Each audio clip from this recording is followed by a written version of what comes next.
ధన్యవాదాలు తెలిపే ప్రతిపాదనను ప్రతిపాదించిన శ్రీ టి రామ్మోహన్ రెడ్డి గారు, శ్రీ వివేక్ వెంకటస్వామి గారు మరియు ప్రధాన ప్రతిపక్ష పార్టీ బీఆర్ఎస్ నుంచి శ్రీ కల్వకుంట్ల తారక రామారావు గారు, భారతీయ జనతా పార్టీ తరఫున శ్రీ ఆలేటి మహేశ్వర్ రెడ్డి గారు, ఎంఐఎం పార్టీ తరఫున అక్బరుద్దీన్ ఓవైసీ గారు, భారత కమ్యూనిస్ట్ పార్టీ తరఫున కూనంనేని సాంబశివరావు గారు గవర్నర్ గారికి ధన్యవాదాలు తెలిపే ప్రసంగంలో వారి వారి అభిప్రాయాలని సభ ముందు పెట్టడం జరిగింది.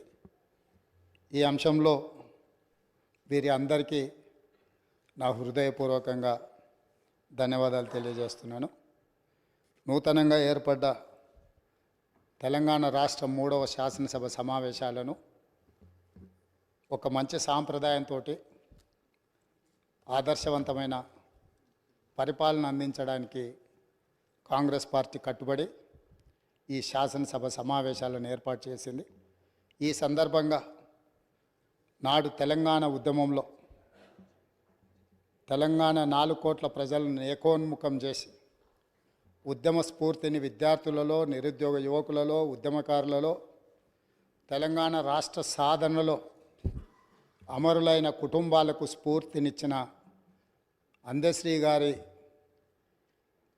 కవిత్వంతో ప్రారంభిస్తే తెలంగాణ ప్రజలందరికీ కూడా ఈ ఉద్యమ స్ఫూర్తితో పరిపాలన అందించాలనుకున్న కాంగ్రెస్ పార్టీ విధానాలు తెలుస్తాయని భావిస్తూ ఏందిరా తెలంగాణం, ఎలా మూగబోయింది జనగానం, ఏందిరా తెలంగాణం, యముల పాలవుతుంది మాగానం, రాష్ట్రం వస్తే కుక్కలా కాపలా ఉంటానంటివి, మక్కువతో పలికిన మాటలేమాయే, అధికారం వచ్చే అహంకారముతో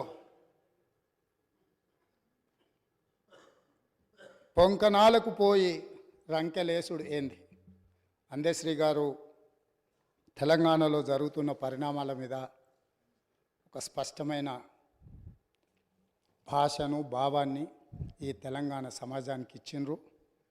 ఈరోజు శాసనసభలో వారి యొక్క ఆలోచనను ఈ శాసనసభ ద్వారా తెలంగాణ ప్రజలకు గుర్తు చేస్తూ ఈ శాసనసభలో జరుగుతున్న చర్చలు, తీసుకుంటున్న నిర్ణయాలు, ప్రజలిచ్చిన తీర్పును దృష్టిలో పెట్టుకొని మనం ఇక్కడ చర్చలకు పాల్పడడం కానీ పార్టీ నిర్ణయాలు తీసుకుంటే బాగుంటుందన్న ఆలోచనతో ఈ తెలంగాణ ప్రజలు ఇచ్చిన విలక్షణమైన తీర్పు, కుటుంబ పాలనకు వ్యతిరేకంగా ఇచ్చిన తీర్పు, ఈ కుటుంబ పాలనకు వ్యతిరేకంగా ఇచ్చిన తీర్పుతో మొన్నటి వరకు పాలకులు ఉన్న వాళ్లకు ప్రజల యొక్క ఆలోచన, ప్రజలిచ్చిన తీర్పును గౌరవించి శాసనసభ ప్రతిపక్ష నాయకుడిగా ఇతరులకు ఎవరికైనా అవకాశం వస్తుందేమో అని నేను ఆశించిన, తెలంగాణ సమాజం కూడా ఆశించింది.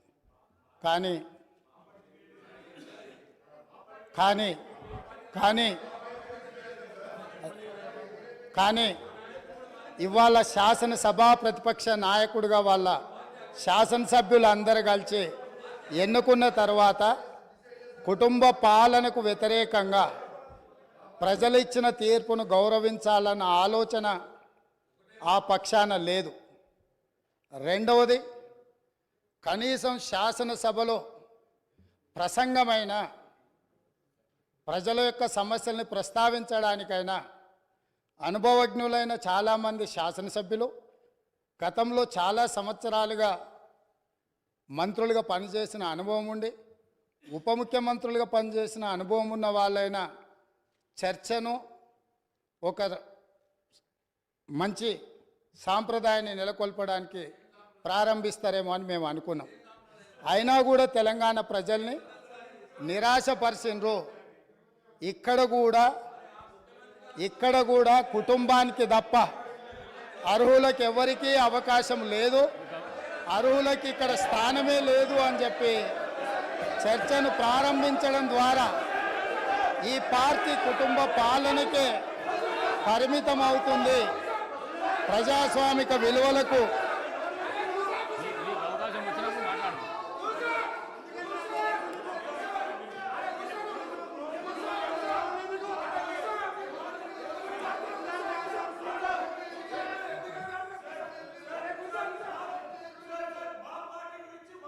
Sir speaker sir speaker sir speaker sir I request honourable members, ఎందుకంటే గౌరవ ముఖ్యమంత్రి గారు జస్ట్ స్టార్ట్ చేసిండ్రు డిస్కషను.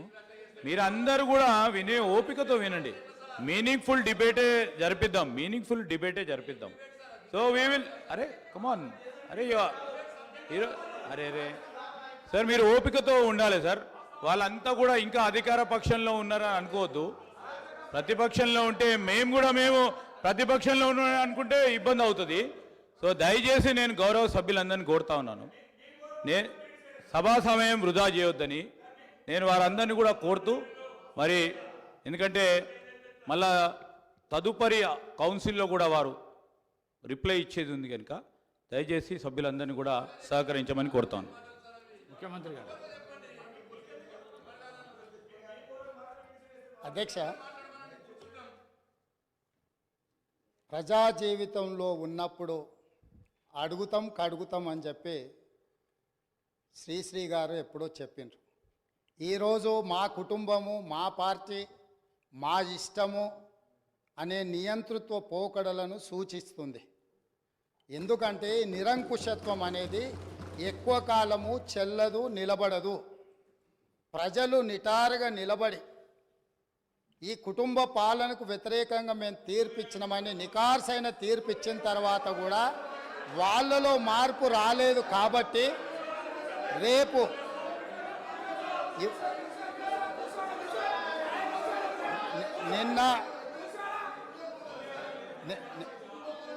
నిన్న ఇక్కడున్న వాళ్ళను అక్కడికి పంపినరు.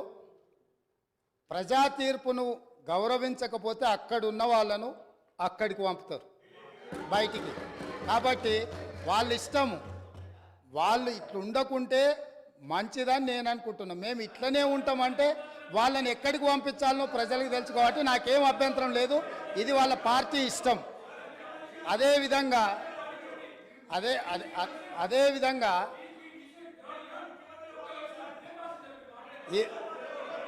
అదేవిధంగా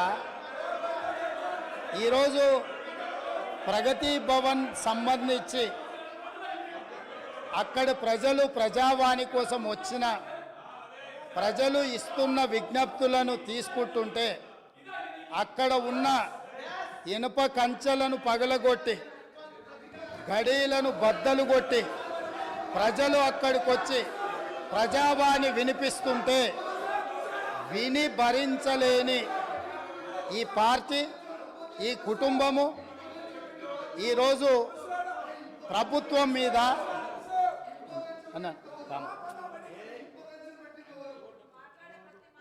ఈరోజు ఈ ప్రజలు ఇచ్చిన తీర్పును గౌరవించే కాంగ్రెస్ పార్టీ ప్రగతి భవన్ గేట్ల ముందు ఉన్న ఇనుప కంచెలను బద్దలు కొట్టి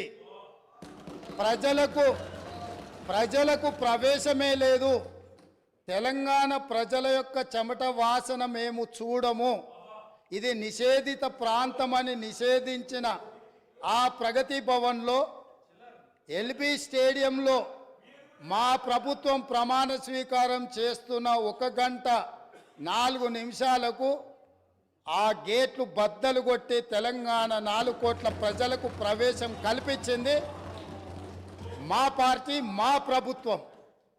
మీకు గతాన్ని గుర్తు చేయదలుచుకున్నా.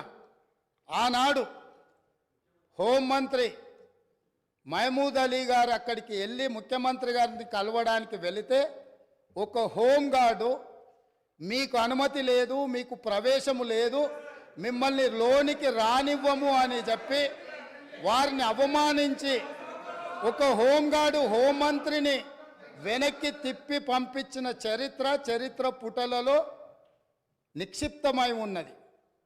ఆనాటి ఆర్థిక మంత్రి, ఆనాటి వైద్య ఆరోగ్య శాఖ మంత్రి ఈటెల రాజేందర్ గారు ముఖ్యమంత్రిని కలవడానికి అక్కడికి వెళితే అక్కడ ఉన్న పోలీసు సిబ్బంది మీకు ప్రవేశము లేదు, మిమ్మల్ని నిషేధించినము, మీకు అర్హత లేదు, మీకు ఆ స్థాయి లేదు అని చెప్పి ఈటెల రాజేందర్ గారిని ఆ ప్రగతి భవన్లకు ప్రవేశం లేదని తన సహచర మంత్రిని అవమానించి ఆ మంత్రే స్వయంగా కన్నీళ్లు పెట్టి ఈ ఆవేదనను ఈ దుఃఖాన్ని లోపల అదిమి పెట్టుకున్న విషయాన్ని 4 కోట్ల తెలంగాణ ప్రజలకు వివరించినప్పుడు తెలంగాణ సమాజమంతా దీన్ని గమనించింది. ఇదే కాదు, ప్రజా యుద్ధ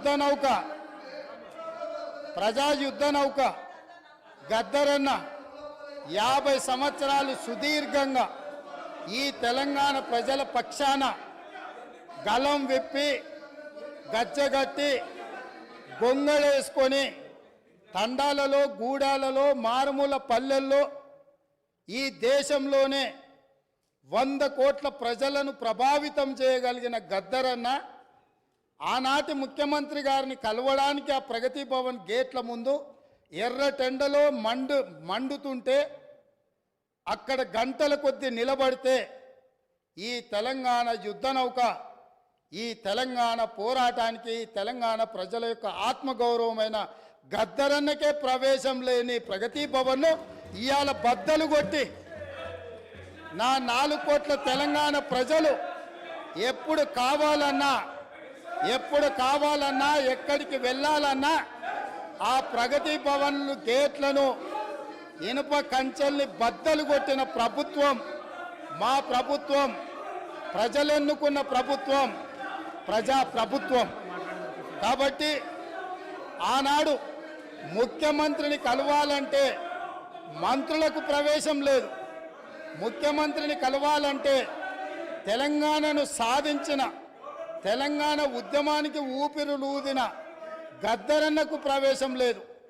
కానీ ఈనాడు దళితులు, గిరిజనులు, బలహీన వర్గాలు, మైనారిటీలు, మహిళలు ఎవరైనా అక్కడికి వెళ్ళి మా సమస్య ఉన్నది అని అంటే ఈ ప్రభుత్వం వినడానికి సిద్ధంగా ఉన్నది అని చెప్పి ఈ తెలంగాణ ప్రజలకు స్వేచ్ఛనిచ్చిన ప్రభుత్వం, ప్రజా ప్రభుత్వం, ప్రజలెన్నుకున్న ప్రభుత్వం ఈరోజు ఇక్కడ ఉన్నది.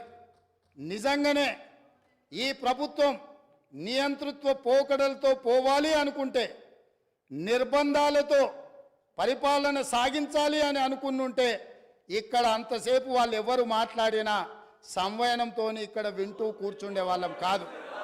ఆనాడు 2014 తెలంగాణ రాష్ట్రంలో తెలంగాణ ప్రభుత్వం ఏర్పడిన తర్వాత జరిగిన చర్చలలో మేమందరం సభ్యులుగా ఇక్కడ నిలబడి సమస్యల మీద మాట్లాడినప్పుడు మార్షల్స్ను పెట్టి గొర్రెలను ఈడ్చినట్టు ఈడ్చి బజార్లో పడేసి ప్రజాస్వామ్యాన్ని కూని ఇక్కడనే చేసిన వాళ్ళు ఇవాళ అక్కడ కూర్చున్నారు.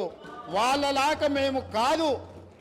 ఇదే కాదు, గవర్నర్ గారి ప్రసంగంలో ఆనాడు ప్రజలకు వాళ్ళు ఇచ్చిన హామీలు ఈ మంత్రివర్గం తీర్మానం ద్వారా గవర్నర్ గారి ప్రసంగంలో పెట్టలేదు అని, పెడితే బాగుంటుందని చర్చించడానికి నిలబడ్డ ఆనాటి నా సహచర శాసనసభ్యులు కోమటిరెడ్డి వెంకటరెడ్డి గారిని, సంపత్ కుమార్ను శాసనసభ సభ్యత్వాన్ని రద్దు చేసి నిరంకుశ నియంతృత్వ పోకడలతోని నిర్ణయాలు తీసుకున్న వాళ్ళు శాసనసభలో గవర్నర్ రంగరాజన్ గారు ఇక్కడ ఉన్నప్పుడు ఆనాటి శాసనసభ్యులు చేసిన గందరగోళంలో 10% కూడా కోమటిరెడ్డి వెంకటరెడ్డి గారు, సంపత్ కుమార్ గారు చెయ్యలే. కూర్చున్న సీట్ల నుంచి లేచి నిలబడి నిరసన తెలిపినందుకు నిరంకుశత్వంగా 2 శాసనసభ సభ్యత్వాలు రద్దు చేసిన చీకటి రోజులు ఇక్కడనే జరిగినాయి. ఈ సంఘటనలు చరిత్ర మర్చిపోదు. ఈ సంఘటన తెలంగాణ శాసనసభ చరిత్రలో శాశ్వతంగా ఉంటుంది. ఆ సంగతిని కూడా నా మిత్రులకు నేను గుర్తు చేయదలుచుకున్నా. అదేవిధంగా అధ్యక్ష, ఈరోజు ఎన్నికల సమయంలో మేము ఏమి హామీలు ఇచ్చినామో ప్రభుత్వం ఏర్పడిన మొదటి రోజే మొట్టమొదటి మంత్రివర్గ సమావేశాన్ని ఏర్పాటు చేసి 6 గ్యారంటీలను చట్టబద్ధత మంత్రివర్గంలో కల్పించి ఈరోజు ఇదే సమస్య మేనేజ్మెంట్ కోటాలు వస్తే అధ్యక్ష ఈ ప్రాబ్లమ్స్ ఉంటాయి. మేనేజ్మెంట్ కోటాలు వస్తే ఈ ప్రాబ్లం ఉంటుంది. మంత్రివర్గంలో పాలసీలను ఆమోదించుకొని చట్టాలు చేసేది చట్టసభలో చేస్తారు. చట్టాలు మంత్రివర్గంలో చేయరు అధ్యక్ష.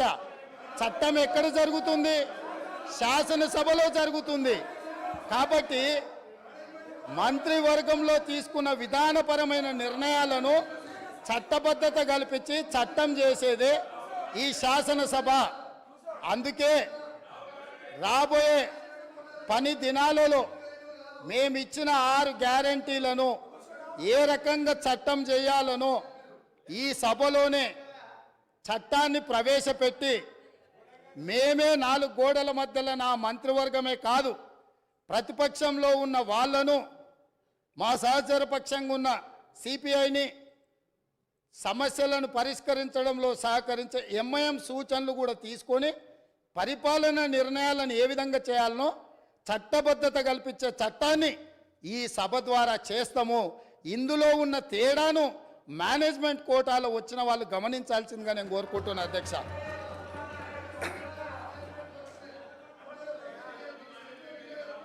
అదేవిధంగా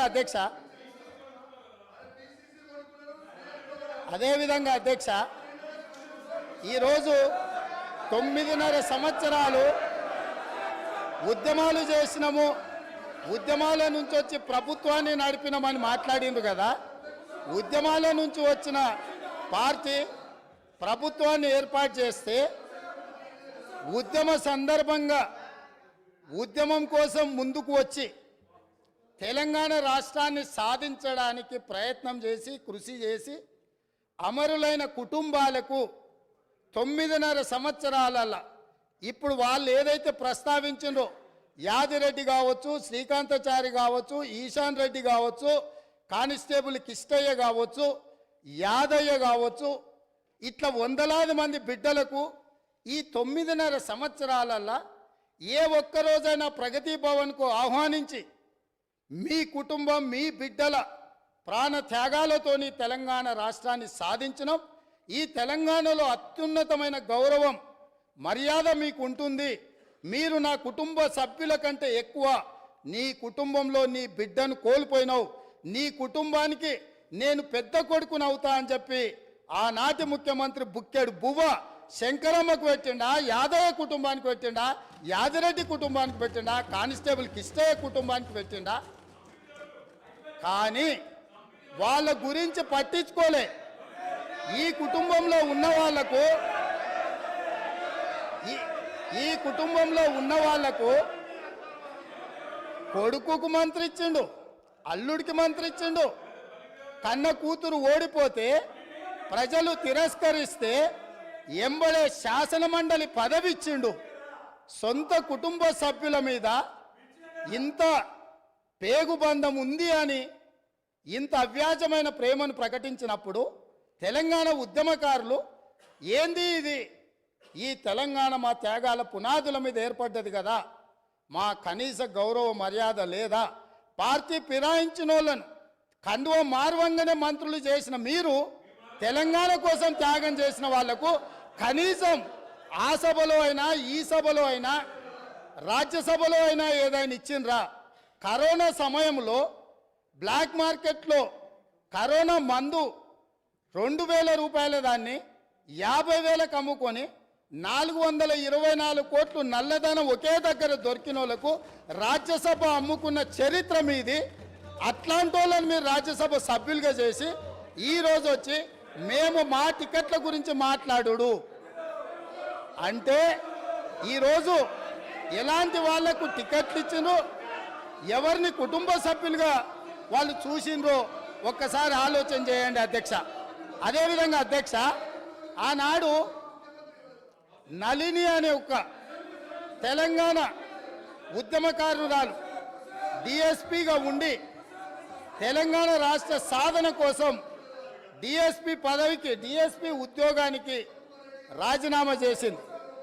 ఆ నళినికి తెలంగాణ రాష్ట్రం వచ్చిన తర్వాత పిలిచి ఈ రాష్ట్రం కోసం తెలంగాణ సాధన కోసం గ్రూప్ 1 అధికారిగా ఉండి నీ డిఎస్పి ఉద్యోగాన్ని రాజీనామా చేసినావు, ఈ తెలంగాణ రాష్ట్రంలో సగౌరవంగా నీ ఉద్యోగాన్ని నీకు ఇస్తున్నాం, మళ్ళీ తిరిగి ఉద్యోగాన్ని చేపట్టమని ఈ ప్రభుత్వం మాట్లాడిందా అధ్యక్ష?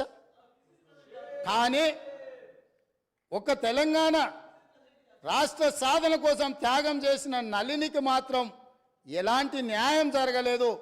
నిజామాబాదు ప్రజలు ఎంపీగా ఓడగొడితే ఎంబడే శాసన మండలి పదవి ఇచ్చి మాత్రం తన కుటుంబాన్ని కాపాడుకున్న ప్రభుత్వం పార్టీ ఈ పార్టీ అధ్యక్ష. వీళ్ళు ఈరోజు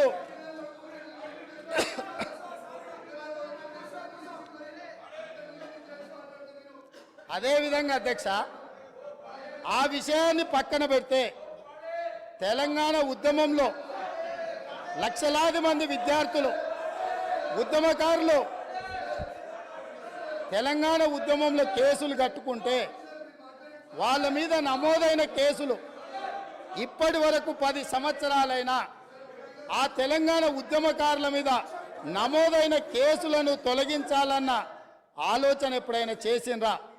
నేను ఈరోజు మీ ద్వారా అడగదలుచుకున్నా, ఈరోజు మీ ద్వారా తెలంగాణ ప్రజలకు నేను చెప్పదలుచుకున్నా, జూన్ 2, 2014 నాటికి తెలంగాణ రాష్ట్రం ఏర్పడే రోజుకు గౌరవనీయులైన మాజీ ముఖ్యమంత్రి వర్యులు కల్వకుంట్ల చంద్రశేఖరరావు గారు వారి కుటుంబ సభ్యుల మీద ఉన్న ఉద్యమ కేసు ఎన్ని?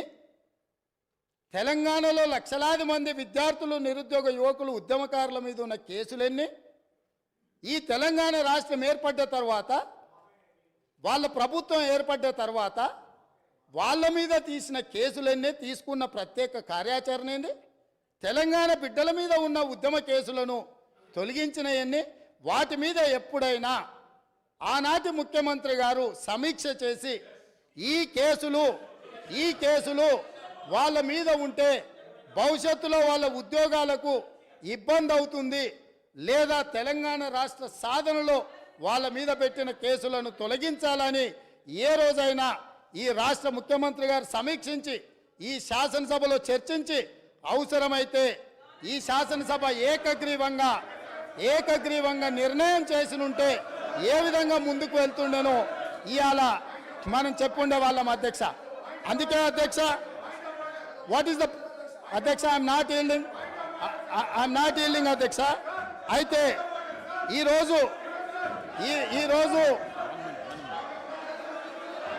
ఈరోజు వాళ్ళకొక నీతి వీళ్ళకొక నీతి అధ్యక్ష. అదేవిధంగా పదే మాది ఉద్యమ పార్టీ అని చెప్పుకునే పార్టీ, ఉద్యమాల నుంచే మేము ఎదిగినామని చెప్పుకునే పార్టీ, ఉద్యమాల ద్వారా తెలంగాణ రాష్ట్రాన్ని సాధించడమని చెప్పుకునే పార్టీ, ఉద్యమాలకు వేదికైన ధర్నా చౌక్ను తొలగించి ఈరోజు తెలంగాణలో నిర్బంధాలే కొనసాగుతాయి, నిర్బంధాల మధ్యనే తెలంగాణలో పరిపాలన సాగుతుందని ధర్నా చౌక్ ఎత్తేసిండ్రు కదా అధ్యక్ష. ఏ ఆదర్శం వీళ్ళు చెప్పదలుచుకున్నారు? తెలంగాణ ప్రజలకు ధర్నా చేసుకోవడానికి ఆనాడు కాంగ్రెస్ పార్టీ ధర్నా చౌక్ ఏర్పాటు చేస్తే ఆ ధర్నా చౌక్ను ఎత్తేసిన దుర్నీతి ఈరోజు ఈ పార్టీది ఉన్నది. కాబట్టి ఇవాళ ధర్నా చౌక్ను మేము పునరుద్ధరిస్తే, ప్రజల పక్షాన ధర్నా చౌక్ను మేము పునరుద్ధరించి ప్రజలకు హక్కులు ఇవ్వదలుచుకుంటే అభినందించాల్సింది పోయింది. అదేవిధంగా నేను ఒక సూచన చేస్తున్నా అధ్యక్ష, ఇవాళ ఈ ప్రజల హక్కుల కోసం, ప్రజల యొక్క అభివృద్ధి కోసం ధర్నా చౌక్ను మళ్ళీ తిరిగి ప్రారంభించినాం. ప్రజాస్వామిక స్ఫూర్తిని నిలబెట్టాలంటే ఇక్కడ అడ్డుకోవడం కాదు, ఇక్కడ ప్రజలకు మేము చేయదలుచుకున్న మంచిని చర్చ జరగకుండా ఈడ అడ్డుపడడం కాదు. కల్వకుంట్ల తారక రామారావు గారు ఆ ధర్నా చౌక్లో, మేము ఓపెన్ చేసిన ధర్నా చౌక్లో ఆమరణ నిరాహార దీక్ష చేస్తే తెలంగాణ సమాజానికి కూడా ఒక మంచి సందేశాన్ని ఇచ్చినట్టు ఉంటుంది. కాబట్టి అక్కడ ఉన్న వాళ్లకు జ్ఞానోదయం కలిగి తిరిగి మేము ప్రారంభించిన ధర్నా చౌక్లో ధర్నాలు చేసుకునే స్వేచ్ఛ వాళ్లకు మేము ఇవ్వడం జరిగింది అధ్యక్ష. అందుకే వాళ్ళని అక్కడ ధర్నా చేసుకోమని చెప్తున్నా అధ్యక్ష. అదేవిధంగా ఇవాళ చాలామంది మిత్రులు పాపం వాళ్ళు ఇక్కడ ఉన్నారని నించొని మాట్లాడుతున్నారు, కానీ వాళ్ళు ఏం చెప్తున్నారు అధ్యక్ష? మీ ప్రభుత్వం ఏర్పడ్డ తర్వాత మేము స్వేచ్ఛగా కోఆపరేట్ చేయండి మీరు, please leader of the house మాట్లాడేటప్పుడు మీకు టైం ఇస్తా, మీరు మాట్లాడుతున్నారు ప్లీజ్.